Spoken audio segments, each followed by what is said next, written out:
하는 영신 성도 여러분, 이 성금요일 저녁 그리스도 예수의 십자가로부터 다시 은혜를 발견하는 우리들 모두가 되기를 주님의 이름으로 기원합니다.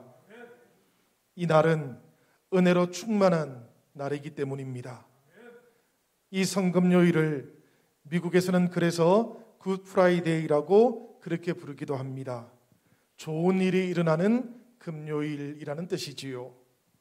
우리 주 예수 그리스도께서 우리 죄를 위해서 십자가 고통을 받으시고 돌아가신 날이시기도 하지만 조금 더 근본적으로는 그 고통과 죽음의 금요일을 관통해서 하나님께서 예수 그리스도를 부활시켜 주셨기 때문입니다. 그 부활과 함께 우리들 모두에게 가장 선한 것, 구원이 주어졌기 때문이지요. 이 성금요일을 굿 프라이데이라고 부르게 된 또 다른 이유도 있습니다.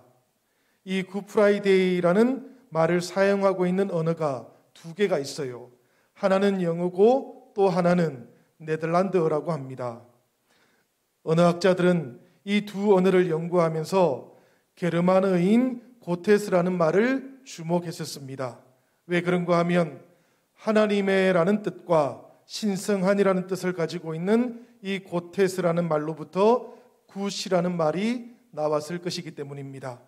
그래서 좋은 금요일은 사실은 성스러운 금요일이라고 번역하는 것이 옳은 것이다라는 그런 이야기가 있습니다. 바로 이 성스러운 금요일, 하나님의 금요일에 우리들 모두도 예수님의 그 십자가 고난을 더욱더 깊이 묵상하면 좋겠습니다. 그렇게 십자가를 묵상하면서 우리들 모두가 더 깊이 하나님의 은혜와 만나실 수 있기를 기원드립니다. 오늘 우리 하나님께서 우리에게 주셨던 이 말씀을 한번 살펴보니까 누구든지 하나님의 사랑을 이 말씀을 통해서 만나게 됩니다. 우리 하나님 늘 우리를 너무도 사랑해 주셨던 것이지요. 여러 가지 사랑을 보여주기도 하셨지만 마침내 독생하신 예수 그리스도를 통해서 하나님께서는 자신의 사랑을 우리에게 보여주셨던 것입니다. 그 십자가 사랑을 통해서 우리를 하나님께로 인도해 주셨던 것이지요. 성도 여러분, 하나님께서 우리에게 보여주셨던 십자가 사랑은 사실은 말로는 다 표현하기가 어려운 것입니다. 불가능한 것이지요.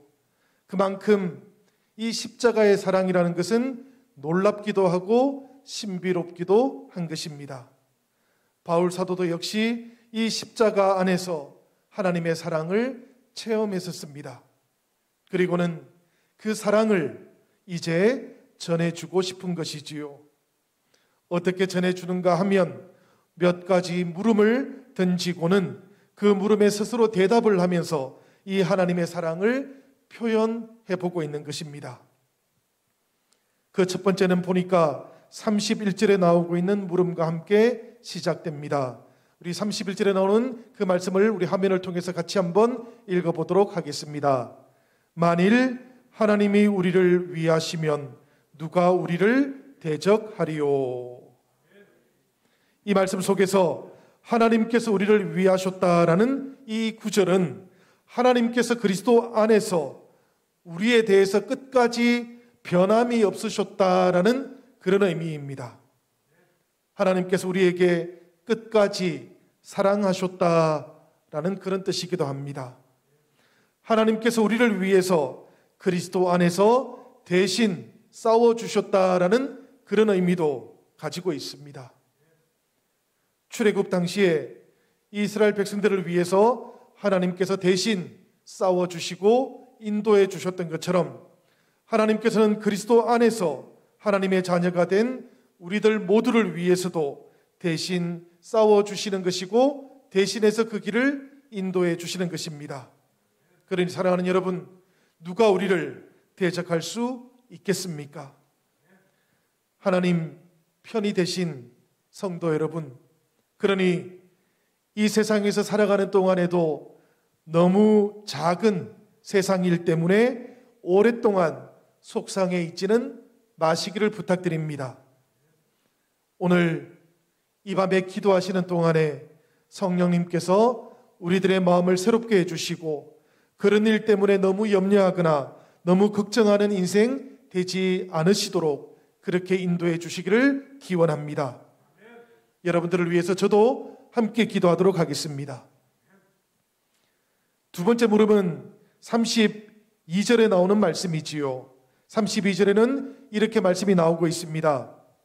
자기 아들을 아끼지 아니하시고 우리 모든 사람을 위하여 내주시니가 어찌 그 아들과 함께 모든 것을 우리에게 주시지 아니하겠느냐. 그렇습니다, 여러분. 하나님께서는 우리를 사랑하셔서 자기 아들도 아끼지 않으셨던 분이십니다. 이 독생자를 아끼지 아니하셨다라는 것은 하나님께서 가장 아끼시는 것, 가장 귀하게 여기시는 것을 내어놓으셨다라는 그런 뜻을 가지고 있는 겁니다. 향유, 옥합을 깨뜨렸던 그 여인의 마음도 사실은 이 하나님의 마음에는 비교할 수가 없는 것이지요. 그렇게 엄청난 희생을 감당하신 하나님의 사랑, 어떻게 변할 수 있겠느냐라고 그렇게 묻고 있는 것입니다. 때로는 하나님의 사랑을 의심하고 싶을 때도 우리의 인생 가운데 찾아올 수 있겠습니다마는 그런 때에도 우리들이 조금만 더 깊이 생각을 해보면 하나님의 사랑은 의심할 수 없는 사랑이다라는 것을 우리는 깨닫게 됩니다. 그렇지만 여러분, 우리가 그렇게 깨달을 때에도 사실은 우리가 하나님의 사랑을 다 알고 있는 것은 아니다라는 것, 이것도 잊지는 마시기를 바랍니다. 예수님을 십자가에 못 박았던 분이 누구셨을까 생각을 한번 해보시기를 바라요. 성경의 말씀 속에 나오는 것처럼 로마 군인들이었을까? 아니면 명령을 했던 빌라도였을까? 한번 생각을 해보시기를 바랍니다. 예수님을 십자가에 내어놓으셨던 분, 그분은 바로 하나님 자신이셨습니다. 어두움의 근세에 그 앞에 주님을 내어주셨고 채찍에 맞게 하셨고 수모를 당하게 하시다가 결국에는 죽음을 당하도록 하셨던 분이 바로 하나님 자신이셨다라는 그런 이야기입니다. 이사야서의 말씀을 읽어보면 이런 말씀이 나와요. 이사야서 53장 10절의 말씀입니다. 여호와께서 그에게 상함을 받게 하시기를 원하사 질고를 당하게 하셨은즉 그의 영혼을 속건 제물로 드리기에 이르면 그가 시를 보게 되며 그의 날은 길 것이요 또 그의 손으로 여호와께서 기뻐하시는 뜻을 성취하리로다. 우리 하나님께서는 엘리 엘리 라마 사박다니 라고 외쳤던 그 주님의 절규를 들으시면서까지 우리를 위한 사랑을 내려놓지 않으셨던 바로 그런 하나님이십니다. 이렇게 우리를 사랑해 주셨던 것이지요. 그러니 하나님께서 우리를 위해서 무엇을 아끼시거나 무엇을 인색하게 여기실까 우리가 생각을 해볼 필요가 있다는 이야기입니다. 여러분, 하나님의 말씀을 오늘 여러분들의 마음에 깊이 새겨보시기를 바랍니다. 이 코로나 팬데믹 기간들 중에 힘겨우셨던 성도님들, 오늘 하나님께서 주셨던 이 말씀을 기쁨으로 마음에 담아보시기를 부탁드립니다. 우리 자녀들을 위해서 기도하시는 성도님들, 이 말씀을 마음에 담고 기도해 보시기를 바랍니다. 우리 어버이들의 건강을 위해서 늘 기도하고 계시는 성도님들, 이 말씀을 마음에 담고 기도하시기를 바랍니다. 때로는 현실이 고달프거나 힘겨우실 때에도 바로 이 하나님의 사랑을 마음에 담고 믿으며 기도해 보시기를 부탁드립니다. 아들을 아끼지 않으셨던 하나님께서 자녀된 우리를 위해서 무엇을 아끼시겠습니까? 하나님의 나라를 위해서 필요한 모든 것들을 쏟아 부으실 것입니다. 그리고는 우리를 축복해 주실 것을 굳게 믿으시기를 부탁드립니다. 우리가 아직 원수가 되었을 때에도 하나님의 말씀을 보니까 하나님께서는 독생자를 내어주셨다 그러지 않습니까? 이제 사랑받는 자녀가 되었으니 하나님께서 우리를 위해서 무엇을 더 아끼시겠습니까? 그러니 우리를 대적할 자가 없는 것입니다. 사랑하는 여러분, 이런 믿음이 채워지면 하나님께서 우리를 통해서 역사하시기 시작하는 겁니다. 우리의 믿음이 하나님 앞에서 온전해지면 성령께서 우리의 삶을 변화시켜 가시는 것입니다. 문제는 늘 하나님이 아니고 내 믿음이 온전하게 세워져 있는가 하는 것이라는 것, 이것을 오늘 이 밤에는 꼭 기억하시기를 부탁드립니다. 세 번째는 33절에 나오는 물음이지요. 누가 능히 하나님의 택하신 자들을 송사하리요 의롭다 하신 이는 하나님이시니라는 말씀입니다. 하나님께서 우리를 택하셨는데 누가 우리에게 죄가 있다고 따지겠느냐라는 그런 말씀이지요.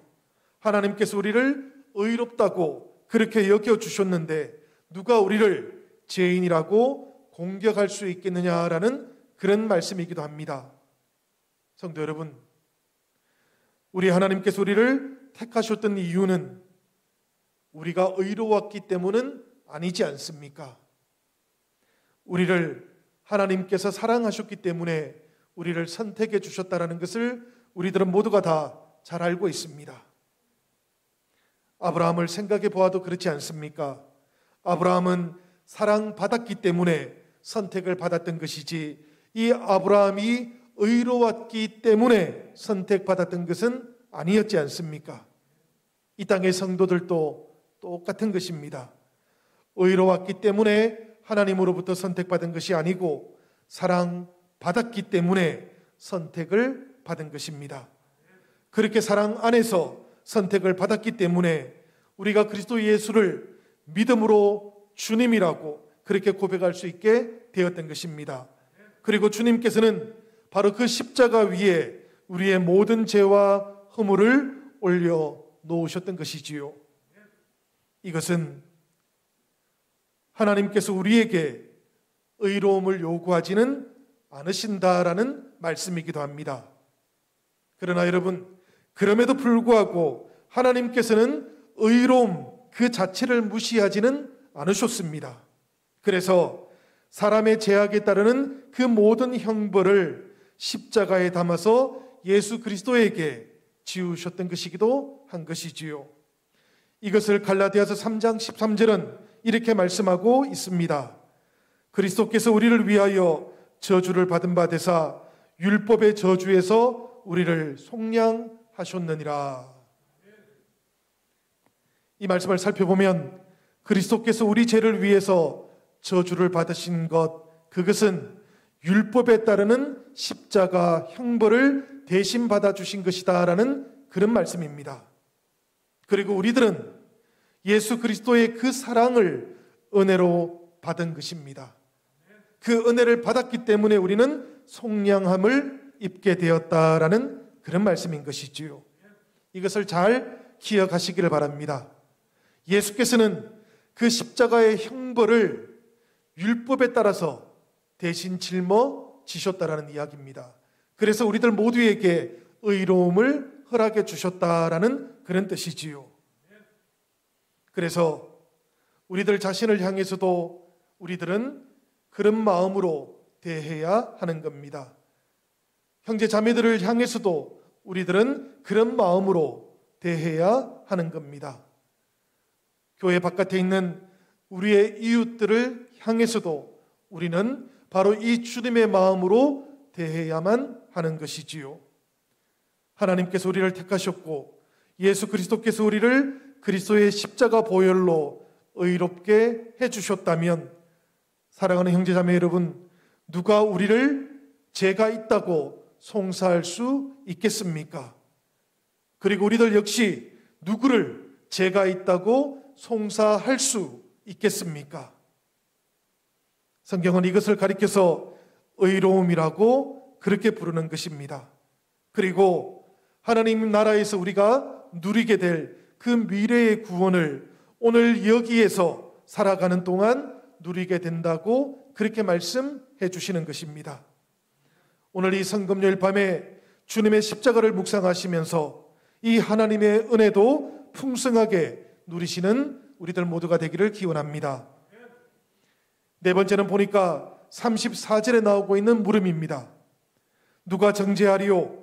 죽으실 뿐 아니라 다시 살아나신 이는 그리스도 예수시니 그는 하나님 우편에 계신 자요 우리를 위하여 간구하시는 자신이라.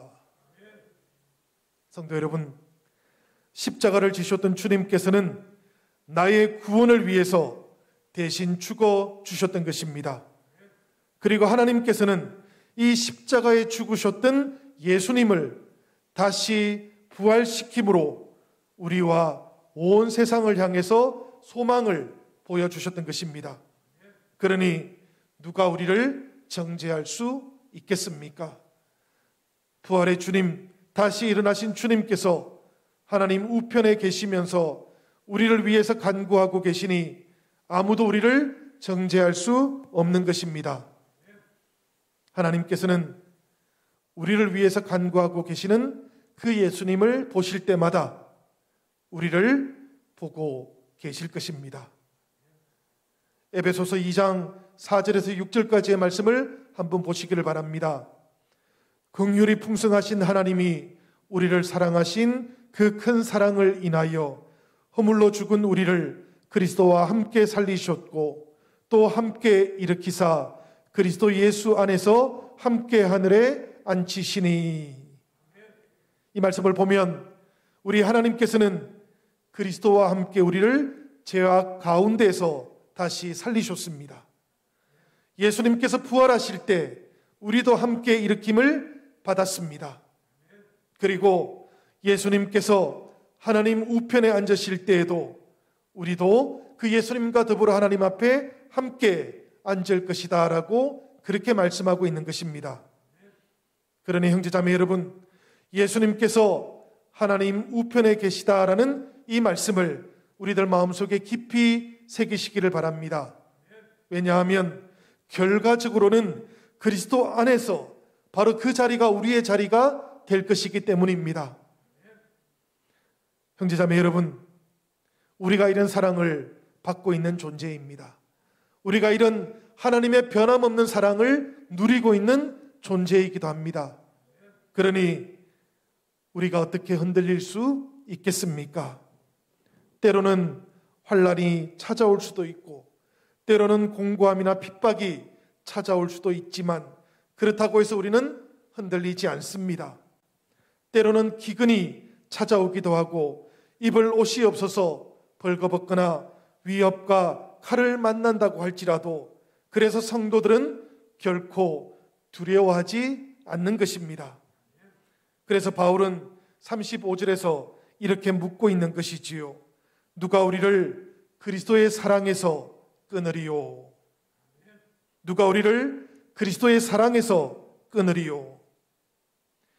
그리스도를 향한 우리의 사랑이 결코 흔들리지 않을 것이다 라는 고백입니다.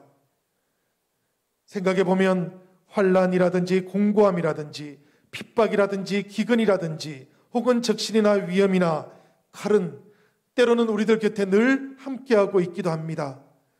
그런 것들이 우리의 삶을 공격해 올 때마다 성도들은 늘 마음으로부터 하나님을 바라봅니다. 결코 넘어지지 않겠습니다라고 그렇게 결단하기도 합니다. 왜냐하면 우리를 사랑하시는 이로 말미암아 우리가 넉넉히 이길 것이기 때문입니다. 사도 바울은 이 대답에서 아주 분명하게 우리의 힘으로 이긴다라고 그렇게 말하지는 않습니다. 나의 믿음으로 이긴다라고도 말하지 않습니다. 말씀을 보니까 오직 우리를 사랑하시는 그 예수님 때문에 성도들은 넉넉하게 이길 수 있다라고 그렇게 말씀하고 있습니다. 37절 말씀 우리 다 같이 한번 읽어보도록 하겠습니다. 화면을 통해서 읽도록 하겠습니다. 이 모든 일에 우리를 사랑하시는 이로 말미암아 우리가 넉넉히 이기느니라. 우리 한 번만 더 읽어볼까요, 여러분? 다 같이 다시 한번 읽겠습니다. 이 모든 일에 우리를 사랑하시는 이로 말미암아 우리가 넉넉히 이기느니라. 아멘. 그렇습니다, 여러분. 우리 예수님께서는 바로 이것을 위해서 이 땅에 오셨던 것이고 이것을 위해서 십자가를 지셨던 것입니다. 그러니 이 놀라운 십자가의 사랑 오늘 밤에 꼭 만나시기를 기원드립니다. 이 놀라우신 하나님의 은혜도 오늘 밤에 기도하시는 동안에 꼭 체험할 수 있으시기를 바랍니다. 기도하시는 동안 이 말씀을 붙잡으시기를 바랍니다. 그리고 성령님께 믿음으로 간구해 보시기를 바랍니다. 성령께서 사랑하는 여러분들 모두의 마음 가운데 확신을 부어주실 것입니다. 성령께서는 우리로 하여금 염려하지 않도록 인도해 주실 것입니다. 우리 주 예수 그리스도 안에 있는 하나님의 사랑을 분명하게 체험할 수 있도록 길이 되어 주시고 진리로 인도하실 것이고 그리고 생명을 누리게 해 주실 것입니다. 그러니 여러분 바로 이 믿음으로 함께 결단하며 기도하시고 찬양하면 좋겠습니다. 사랑하는 여러분, 우리가 다 같이 믿음으로 마음을 새롭게 하며 오늘 이 밤 하나님 앞에 우리가 힘차게 나아갈 수 있기를 주님의 이름으로 기원드립니다.